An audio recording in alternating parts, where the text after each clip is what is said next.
බලාහලවලට ගහන්නේ නැහැ ட்ரம்ப்ගේ தீரணைய தவத் தின தாயக்கட்ட திக்வே என்பதாக இன்று தினம் லங்காதீப் பத்திரிகை தலைப்பெற்றதற்கான ஈரானுடைய அணுசக்தி நிலையங்கள் அல்லது மின்சக்தி நிலையங்கள் மீது தாக்குதல் நடத்தப்பட மாட்டாது 10 நாட்களுக்கு என்பதாக ட்ரம்ப் அறிவித்திருப்பதாக இன்றைய லங்காதீப் பத்திரிகையில் தொடர்பான செய்தி இடம்பெடுத்திருப்பது நாங்கள் காணக்கூடியதாக இருக்கிறது. ஈரான் விவகாரத்தில் ஒரு புதிய கால அவகாசத்தை அமெரிக்க ஜனாதிபதி டொனால்ட் ட்ரம்ப் வியாழக்கிழமை இரவு அறிவித்திருக்கின்றார். ஈரானின் எரிசக்தி நிலையங்கள் மீது அடுத்த 10 நாட்களுக்கு எந்த தாக்குதலும் நடத்தப்பட மாட்டாது என்று முன்னாள் ஜனாதிபதி அறிவித்திருக்கின்றார். முன்னதாக திங்களன்று தொடர்பாக அவரது 5 நாட்கள் கொண்ட ஒரு காலக்கெடுவை அறிவித்திருந்தார். அந்த காலக்கெடு வெள்ளிக்கிழமை முடிவடைந்தது. ஈரான் அரசாங்கத்தின் கோரிக்கையை ஏற்று அதன் எரிசக்தி நிலையங்கள் மீதான தாக்குதல்களை நாங்கள் 10 நாட்களுக்கு ஒத்திவைத்துள்ளோம். இந்த அவகாசம் ஏப்ரல் மாதம் 6ஆம் தேதி 2026 அன்று இரவு 8 மணி வரை அமலில் இருக்கும் என்று அவர் தனது ட்ரூத் சோஷியல் பக்கத்தில் குறிப்பிட்டிருக்கின்றார். ஈரானுடன் பேச்சுவார்த்தை தொடர்வதாக அவர் கூறினார். எனவே போலி செய்தி ஊடகங்களில் அதாவது ஃபேக் நியூஸ் மீடியா கூற்றுக்களுக்கு மாறாக எங்களது பேச்சுவார்த்தைகள் மிகச் சிறப்பாக இடம்பெற்று வருகின்றன என்று ட்ரம்ப் அந்த ட்ரூத் பக்கத்தில் கூறியிருக்கின்றார். முன்னதாக திங்களன்று ஈரானுடனான தனது பேச்சுவார்த்தைகள் சரியான திசையில் பயணித்து வருவதாக ட்ரம்ப் தெரிவித்திருந்தார். ஈரான் இந்த கூற்றை மறுத்ததோடு பேச்சுவார்த்தைகள் தங்கள் நிபந்தனைகளில் அடிப்படையிலேயே நடைபெறும் என்றும் ஈரான் பகிரங்கமாக அறிவித்திருந்தது.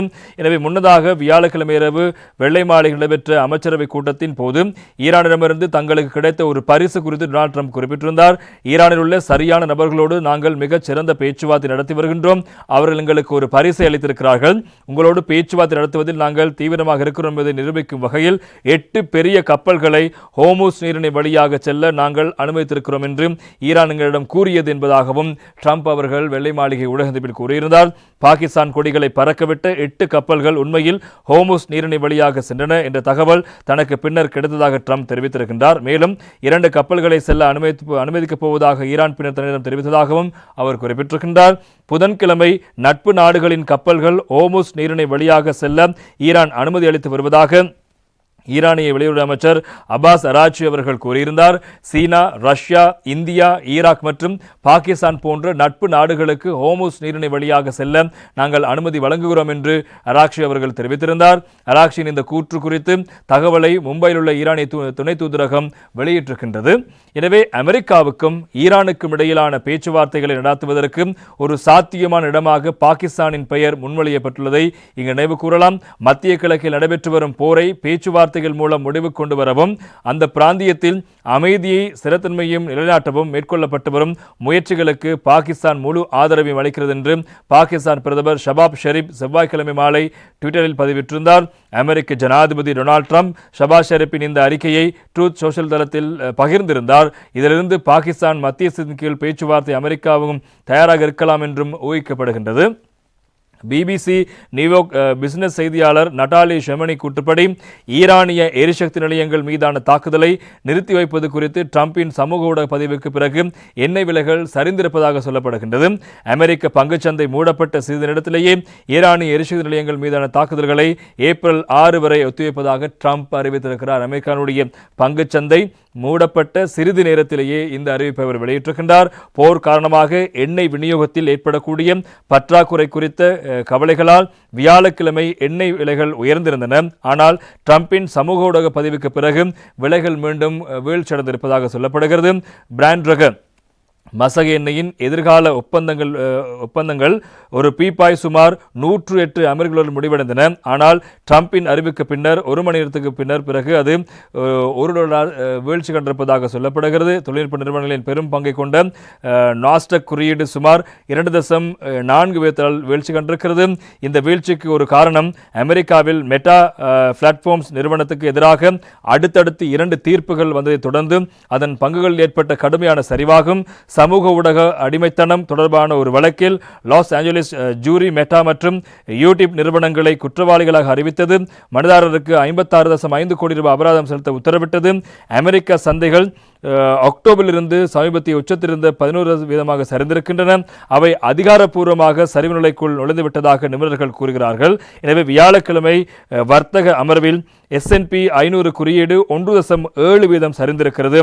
அதே நேரத்தில் டவ் ஜோன்ஸ் தொழில்துறை சராசரி குறியீடு 1% சரிவுடன் முடிவடைந்திருப்பதாக சொல்லப்படுகின்ற அமெரிக்காவுடைய பங்குச்சந்தையினுடைய வீழ்ச்சி கட்டங்கட்டமாக வீழ்ச்சி அடைந்திருக்கு. மறுபுறம் யூடியூப்புக்கு எதிரான ஒரு தீர்ப்பு அதனுடைய வீழ்ச்சிக்கு இன்னும் ஒரு காரணமாக இருக்கிறது. போல ஏனைய பல நிறுவனங்களும் அமெரிக்காவுடைய பங்குச்சந்தை நிறுவனங்கள் இப்போது வீழ்ச்சி வரும் கண்ட நிலையை தான் இப்போது அதனுடைய 26ஆம் தேதி அந்த முடிவுக்கு பிறகு ட்ரம்ப் இந்த யுத்த நிறுத்த அறிவிப்பை 10 நாட்களுக்காக நீடித்து ஏப்ரல் 6 வரை நீடித்திருக்கின்ற விவகாரங்கள் முக்கியமாக இடம்பெடுத்திருப்பதை காணலாம். இதே போல ஈரான் இந்த விடயத்தில் பல விடயங்களை விடாப்பிடியாக வைத்திருக்கிறது. பின்வாங்க வழியே இருக்காது. ஈரானுக்கு ட்ரம்ப் விடுத்த புதிய எச்சரிக்கை என்ன என்பதாக இன்று தினம் பத்திரிகையினுடைய உட்பக்க செய்திகளாக இடம்பெடுத்திருப்பதை காணலாம். அமெரிக்கா ஈரானுடன் பேச்சுவார்த்தை நடத்தி வருவதாக டொனால்ட் ட்ரம்ப் கூறி வருகிறார். ஆனால் மறுபுறம் ஈரான் அமெரிக்காவின் அமைதி திட்ட முன்மொழிவை நிராகரித்திருக்கிறது. அமெரிக்காவுடன் பேச்சுவார்த்தை நடத்தவில்லை என்று ஈரான் தெரிவித்திருக்கிறது. இதற்கிடையில் ஈரான் விரைவில் தீவிரமாக செயற்பட வேண்டும், இல்லையெனில் மிகவும் தாமதமாகிவிடும், பின்வாங்குவதற்கு வழியே இருக்காது என்று டொனால்ட் ட்ரம்ப் எச்சரிக்கை விடுத்திருக்கின்றார். மறுபுறம் ஈரானின் இஸ்லாமிய புரட்சிகர காவல்படை காவல்படை தளபதி அலிசேரா டங்சுரியை கொன்றுவிட்டதாக இஸ்ரேல் அறிவித்திருக்கின்றது. எனவே மிகவும் தாமதமாகி விடுவதற்கு முன்பே இதை விரைவாகவும் தீவிரமாகவும் அணுகுங்கள் என்று பேச்சுவார்த்தை குறித்து ஈரானிய தலைவர்களுக்கு ட்ரம்ப் ஒரு எச்சரிக்கை விடுத்திருக்கின்றார். தன்னுடைய சமூக ஊடக பதிவில் இந்த விடயங்களை கூறுகின்ற போது, எனவே ஈரானின் பேச்சுவார்த்தையாளர்கள் மிகவும் விசித்திரமானவர் என்று அவர் விவரித்திருக்கின்றார். அவர்கள் ஒரு ஒப்பந்தத்துக்காக அமெரிக்காவிடமிருந்து கெஞ்சுகிறார்கள் என்று அவர் கூறியிருக்கிறார். மேலும் ஈரானின் இராணுவம் நிர்மூலமாக்கப்பட்டு விட்டது என்றும் மீண்டும் வருவதற்கு பூஜ்ஜிய வாய்ப்புகளை உள்ளன என்றும் ட்ரம்ப் தனது அறிவிப்பை குறிப்பிட்டிருக்கின்றார். இருந்தபோதிலும் அவர்கள் எங்கள் முன்மொழிவை பரிசீலிக்க மட்டுமே செய்கிறோமே தவிர பகிரங்கமாக தெரிவிக்கிறார்கள், அது தவறு என்று அவர் ட்ரூத் சோஷியல் மீடியாவில் குறிப்பிட்டிருக்கின்றார். ஈரான் விரைவில் தீவிரமாக செயற்பட வேண்டும், இல்லையில் மிகவும் தாமதமாகிவிடும், பின்வாங்குவதற்கு வழியே இருக்காது, அது நன்றாகவும் இருக்காது என்று ட்ரம்ப் தெரிவித்திருக்கின்றார். புதன்கிழமை அன்று ஈரானின் வெளியுறவு அமைச்சர் அப்பாசி அராக்ஷி ஈரானுக்கு தற்போதைக்கு பேச்சுவார்த்தை நடத்தும் எண்ணம் இல்லை என்பதாக தெரிவித்திருந்தார்.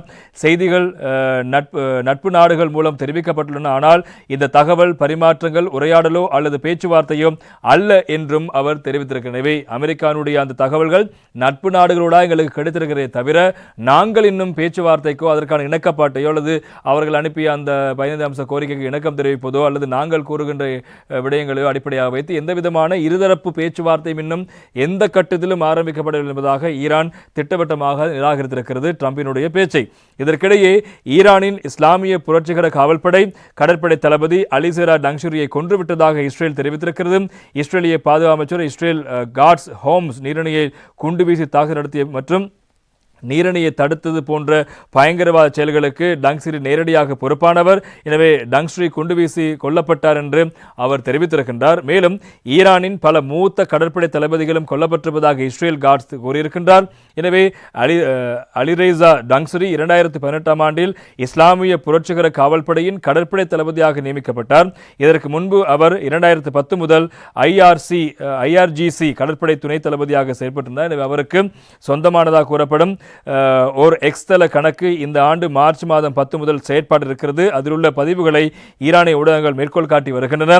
எனவே அந்த பதிவுகளில் அவர் ஹோர்முஸ் நீரிணை பற்றி பல தடவைகள் குறிப்பிட்டிருக்கின்றார். ஈரானுக்கு எதிராக போர் புரியும் நாடுகளோடு தொடர்புடைய எந்த ஒரு கப்பல்களுக்கும் இதை கடந்து செல்ல உரிமை இல்லை என்று அந்த எக்ஸ்தல கணக்கில் அவர் பதிவில் குறிப்பிட்டிருந்தார். எனவே இவ்வாறு இந்த ஹோர்முஸ் நீர் தொடர்பான விவகாரங்கள் அவருக்கு பொறுப்பாக வழங்கப்பட்டது. எனவே அந்த ஹோர்முஸ் நீர் தொடர்பான விடயங்களை கையாண்டு வந்த தளபதி தான் இப்போது கொல்லப்பட்டு விட்டதாக இஸ்ரேல் தன்னுடைய பக்கத்தில் அறிவித்திருக்கிறது. ஈரான் பக்கம் இருந்து அதில் இன்னும் எந்தவிதமான அறிவிப்புகளும் வெளியாகவில்லை என்பதும் இங்கே முக்கியமான தகவல்.